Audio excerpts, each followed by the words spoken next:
As I've mentioned before here on this channel, basically this year, mainly as we speak, is going to be, is basically not going to be, but is 10 years since the soft reboot and retcon, or reboot retcon, whatever you want to call it, occurred in the Archie Sonic book. And in case you guys don't know what I mean by that, and I'm sure some of you should by now, basically around that time frame, former head writer Ken Penders basically took it upon himself to sue Archie and Sega for royalties that he felt were due for his characters and stories that were being used or being used and referenced.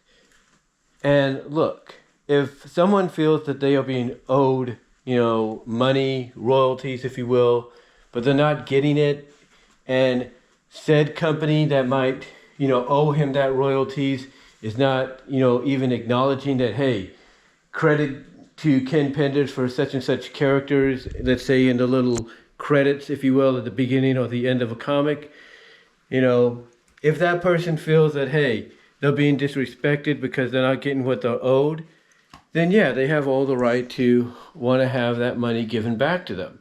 They have all the right to say, hey, you owe me this, these are my characters, here's the proof, da da da. So they have all the right, to feel that way. They have all the right to believe that. Don't get me wrong. But what's interesting about the whole Ken Penders situation, when you look at it, and I've talked about this before, and others have talked about this before, is in recent years, it has come out that potentially Ken may have not been telling the truth. And what we mean by that is there's a good possibility that Ken lied about owning anything that he wanted, royalties for. Because there's a lot of information that went back and forth. There was information that Archie, has said, clear as day, that yes, he agreed that whatever he created belonged to us, belonged to Sega.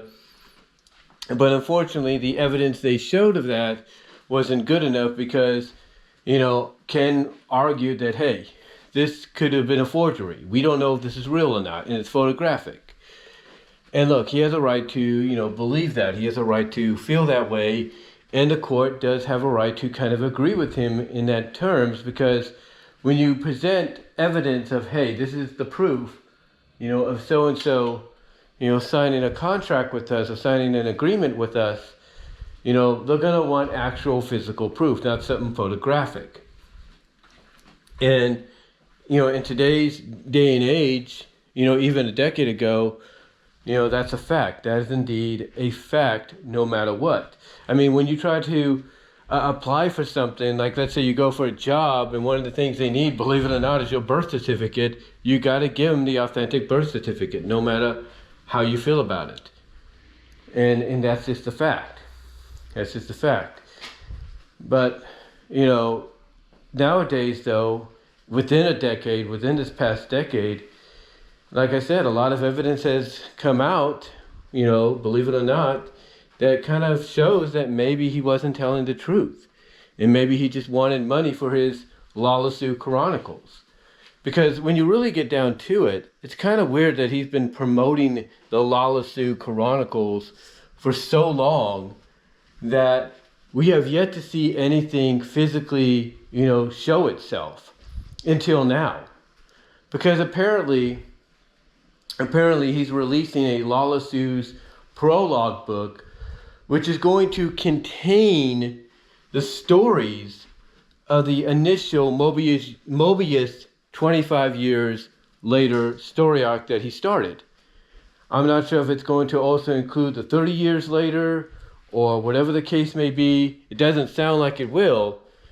But yeah, the only physical, I guess you could say, in hand, evidence that he's trying to finish this as quickly as he can or as soon as he can is that prologue. But here's the thing. If he got these characters back when he did, he got these stories back when he did, which is about a decade or so ago, a little over a decade ago, shouldn't if he started to produce something like this back then, so that way he could focus more on the actual Lara-Su Chronicles. I'm just saying. I'm just saying. But yeah, apparently he's going to be releasing an actual physical book called the Prologue, called the Lara-Su Chronicles Prologue or Beginnings. And like I said, he's been talking about this for a while. And with people coming out and saying that maybe what he has talked about, when he says he wants royalties, he wants this, he wants that maybe he wasn't telling the truth. There could be evidence, there could be, actual substantial evidence to back that up, and not just what people are finding online through court documents and all that. As well as other documents that he probably signed and gave an agreement to of, hey, whatever I create, it's all Archie's, it's all Sega's. One has to wonder if maybe he just made it all up because he needed money to further back his project. We don't know. But there's one thing we do have to keep in mind, all right? There's one thing we do have to keep in mind. We are in a day and age, more so than we were a decade ago, to where people will dive and delve deep into this kind of a rabbit hole and basically pull out as much evidence and proof that they could find to show the courts, to show the legal system, hey, this Ken Penders guy, he may have not been on the up and up with you guys. He may have not been telling the truth, even though he swore under oath he would be. So there's a good chance. There's a good chance in the near future, not that it would do any good, but maybe potentially get IDW to include the characters we want them to include. For all we know, there's a good chance that something like that can occur, and the courts could be like, Ken, you owe them now. You owe Archie, you owe Sega, and by extension, you owe IDW because you lied. You lied all because you wanted money to back a project that no one is invested in. That could be something that we have to keep an eye on. Because again, like I said, times, even within a decade, have changed. And more people will look into stuff like this. But when you really think about it,